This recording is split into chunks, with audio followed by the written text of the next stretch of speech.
Well, I guess I'm jumping on the bandwagon. You know, when I started this channel, the reason I started this channel is because on our Wolf Teak Videos channel, I wanted to talk about movies, music, and basically all, physical media, DVDs, Blu-rays, VHS, 4K. And it wasn't really the platform to do it. And when I started this one, that was my goal, is to be able to ramble on about my movies and music and whatnot. But it started to, as most of you are subscribed from, and I'll continue to do updates on, it became about the LP70X. It started off me getting back into vinyl. That's another main reason I wanted to make the channel. And I'm still buying vinyl. I'm still listening to it. And I'm going to do an update on the LP70X at some point, but I really needed to get to something that, a first experience for me. I think I may have shown one or two in the past, I don't know, but is my DVDs, Blu-rays, 4K. I don't have too many 4K, but anyway, so that kind of stuff I don't talk about much, and I'm going to be talking about a lot more because it's something I'm just as much into, if not more so, than my music. I had my first experience ever with collecting Criterion releases, and we just got done with the whole, twice a year, Barnes & Noble does a Criterion sale. Criterion's a boutique label for movies. They're the innovators in the field of taking all the extras you get on DVDs and all that stuff. They're the ones that kind of started it back in the Laserdisc days, from my understanding, and they started putting like commentary tracks on them, and where you could watch your favorite movies and listen to the director's point of view or an actor's or something like that. And they're kind of the innovators of that. And from my understanding. Anyway, so they came out with their own line of stuff. Way back in the Laserdisc days that went into DVDs, and then eventually they started doing Blu-rays, and then now they've done 4Ks for a little bit. And they have the best packaging. They'll put in like books and lots of extra. They'll put a ton of extras on DVDs or Blu-rays. They're known for all their extras. So during the month of July, they had a 50% off sale, because an average 4K Criterion is $50, so they're $25 during the sale. An average Blu-ray Criterion is $40, so they're $20 during the sale. So I went to my Barnes & Nobles, and we've got two of them around us here, and I collected some, and I'm about to go through those with you.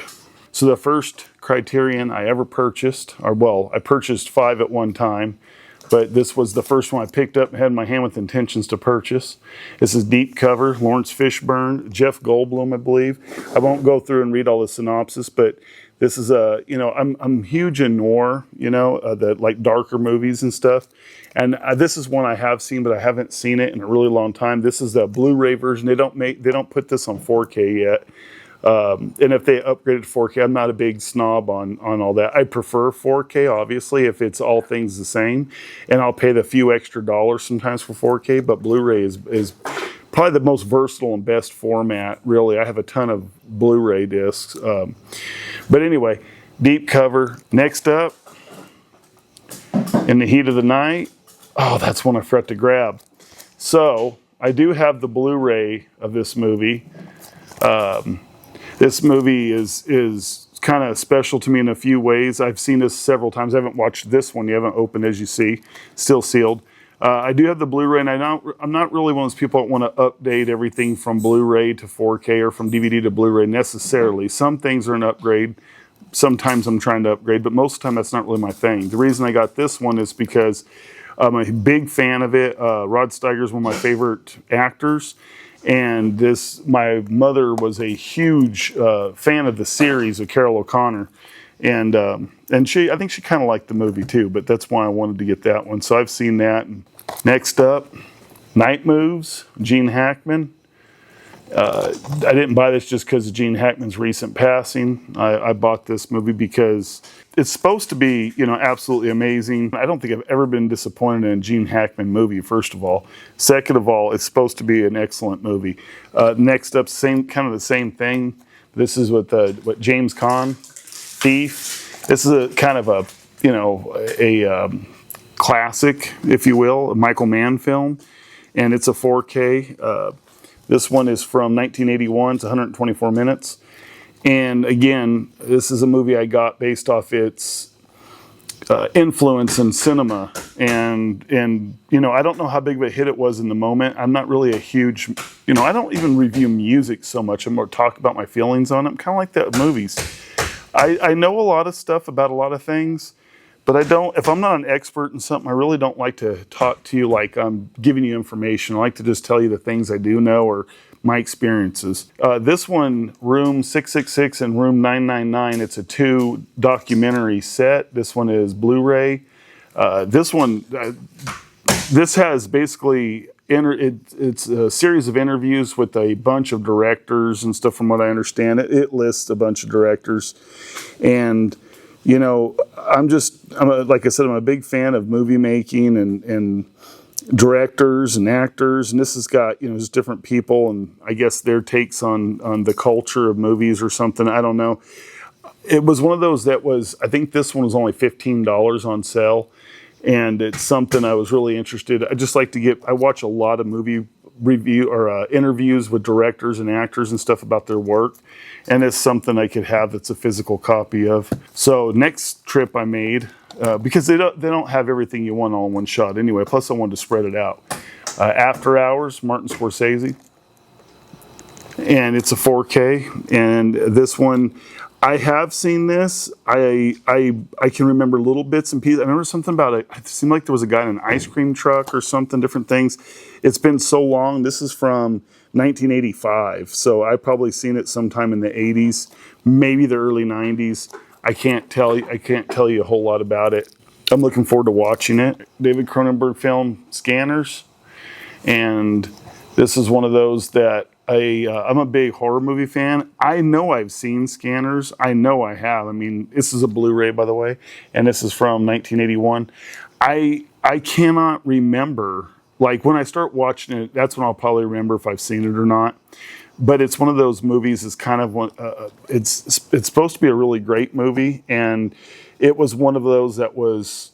If you're into horror movies or whatever, like, this is one that kind of spawned a whole bunch of stuff off of it. So I picked that one up. That was and then the last one on this trip was Tu Mamá También. This is all in Spanish, I believe. And the reason I got this one was because of my son. He heard about this one. Somehow we were watching a review. We were watching someone go through their Criterion collection, and they described this movie, and it was something that he perked up on because of the subject matter. And I'm not going to get into all that too much on these movies. It's just supposed to be like it's kind of a coming of age. Some boys talk some woman into they're trying to find a fictional beach somewhere in Mexico, I think it is, or something. Yeah, they're in Mexico. Anyway, it's from 2001. It's 106 minutes. It's Blu-ray. I got it, something my son was interested in. Whenever he shows interest in any music or movies, that's music that I know I can stand, and movies that I'm interested in seeing, I obviously jump to try to get it. No Country for Old Men. This is one of my favorite movies of all time. This is a Coen Brothers movie. I'm sure most of you know this movie. And I just wanted to show you this because I already owned it on Blu-ray and I owned the DVD of it.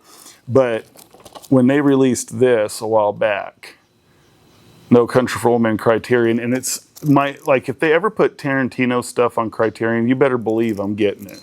Coen Brothers, like Blood Simple's on Criterion, and that's not my favorite Coen Brothers movie. Matter of fact, I'm not a huge fan of it. It's okay, but I might eventually buy it one day when it's on sale. This is a 4K, by the way, so it is an upgrade, but I didn't buy it for the upgrade. I bought it because I wanted to own the Criterion for any kind of extras, and I want some special features. This has got a bunch of special features, I believe.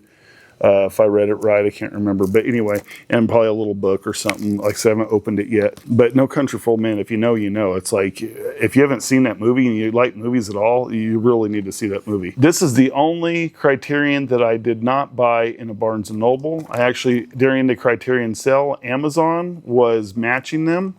And for some reason, Amazon was selling this for $5 cheaper. This is the 4K of The Big Heat, which is a Fritz Lang movie from the 50s. This is from 1953, 89 minutes of black and white. And it's like kind of like one of the early noir movies that is supposed to be just amazing. And it gets great reviews. And it was a movie I already wanted it. And then when I found out it was $5 cheaper, it was only 19 whatever on Amazon, $20 basically. I'm like, heck yeah, sign me up for that. So I went ahead and got that. Now, there was only 2 more movies on my list, my initial list of movies I wanted to get during the Criterion sale. Because I had an idea, I had a wish list. And the next one, and I was able to get it, was the John Travolta Blowout. And this one, and the reason, and I believe I've seen parts of this. I have never seen Big Heat, by the way. I believe I've seen parts of this. But again, it's so long ago. This is from 1981. You know, I was pretty young. I don't know for sure if I've seen any of this or not, but there's some parts where I bet I'll go, yeah, I remember that scene. But I would have seen it so long ago to be a new movie to me regardless. Anyway, so the story behind this one, though, is I was in Barnes & Noble one night looking, and there was a guy named Jason working there, and he started talking about movies. We started comparing notes on movies, and I was looking for this and the next one I'm going to talk about. And he said he went to the computer and seen if he can get them in because the sale was only a week away from ending at this point because this is towards the end of July.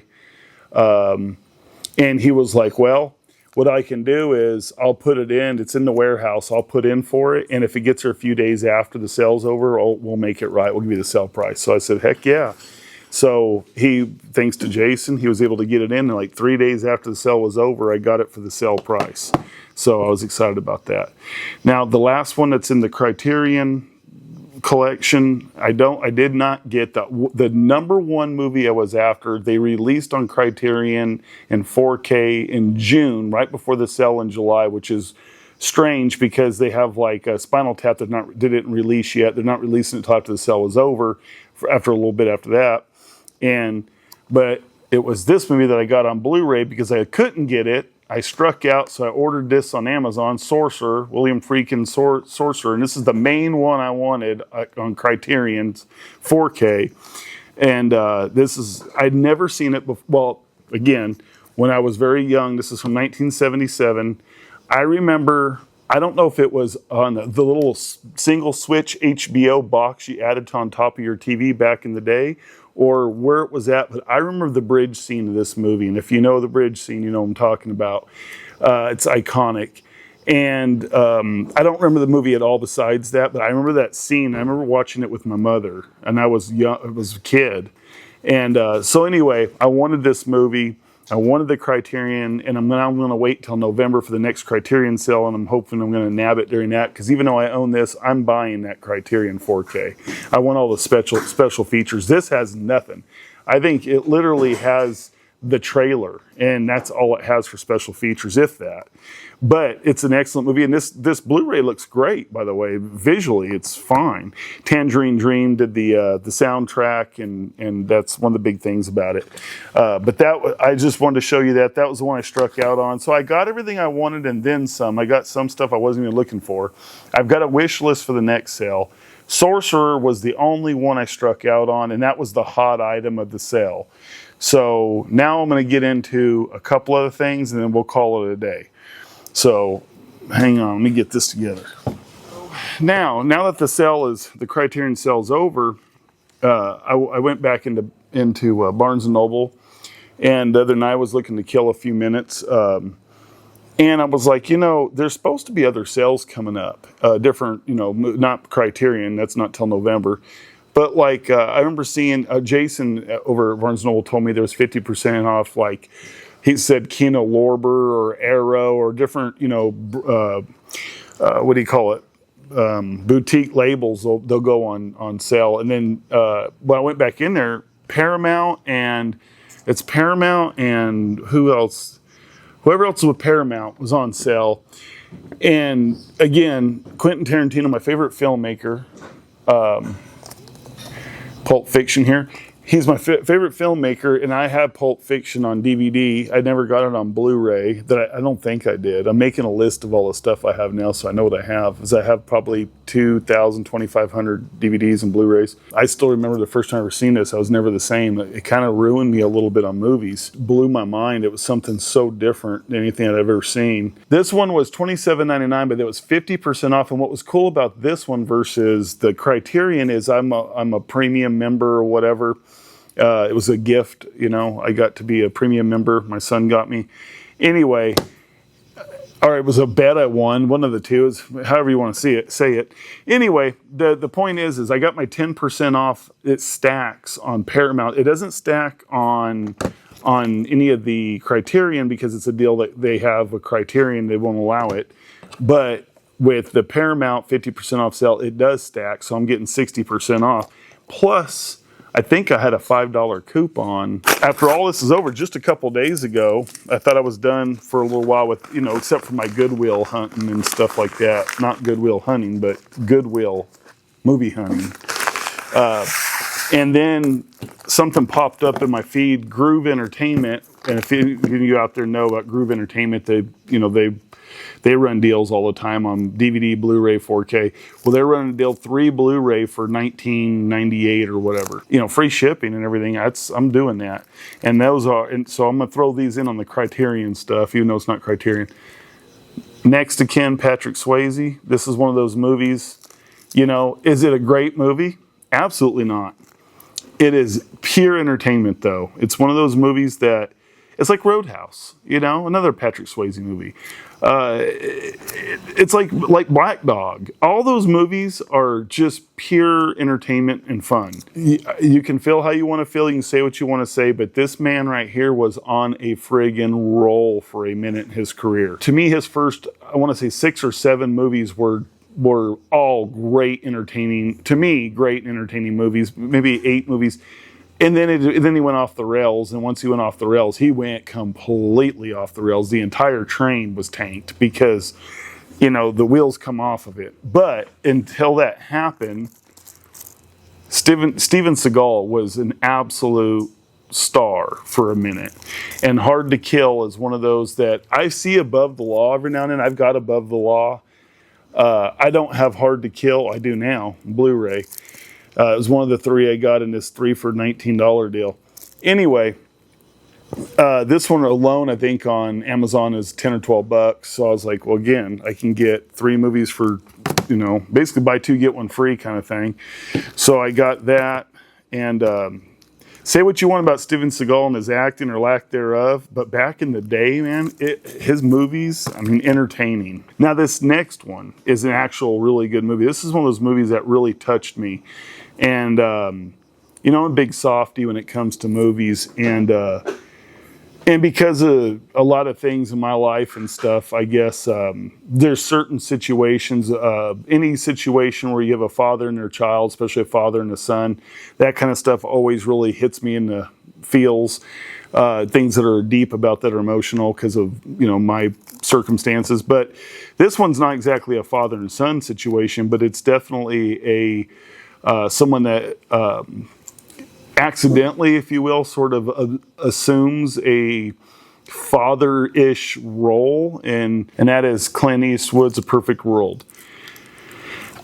Now it has been a few years since I've seen this, but I have seen this movie probably 10 or 12 times, and it gets me every time. And you know, it's just a good movie. I think it's done really well. It's one of those movies where you can't really. It's like, what's crazy is you go real life with this, and it's like there's nothing redeemable. I don't know. I mean, like you would be horrified and think, you know, a kidnapping or whatever, and it's wild, but it works for this movie. You know, you just have to see it to understand, I guess. But anyway, it's one of those movies that just has stuck with me. The first time I ever seen it, it stuck with me ever since. So anyway, that was my 3 Gruv Entertainment movies, and I appreciate you watching. I just wanted to, you know, I needed to pull the Band-Aid, rip the Band-Aid off. I was kind of hesitant to do this because I kind of felt like I painted myself into a corner. I'm kind of the LP70 guy now, and I don't want to be the LP70 guy. I want to keep you updated on the LP70, the Audio-Technica LP70, but I don't want to be painted into that corner because I got all this other stuff I'm passionate about, I want to talk about. And hopefully you're not turned off to it. I'm going to be coming around to, lots of stuff, headphones, speakers, amps, all kinds of audio equipment. I might get into some video equipment too. I don't know, maybe some cameras at some point. You never know with me. I'm into a lot of things, but anyway, thank you for sticking around if you're still here, and let me know in the comments how you feel about movies. If you're mainly a music person or you're a vinyl collector, do you also collect movies as well, or are you just music? I'm kind of curious on the audience and how you guys feel about that. I imagine I'm not going to get a ton of viewership on this, but that's okay. Like I said, I didn't start this channel to get rich, obviously. We've got bigger, better channels. I started this so I could do this. I could ramble on, and if you choose to watch it, great. And if you're a kindred spirit and that kind of stuff, wonderful. If not, then you don't have to watch. It's fine. But anyway, thank you again. I appreciate it. And I think, I think I'm done rambling.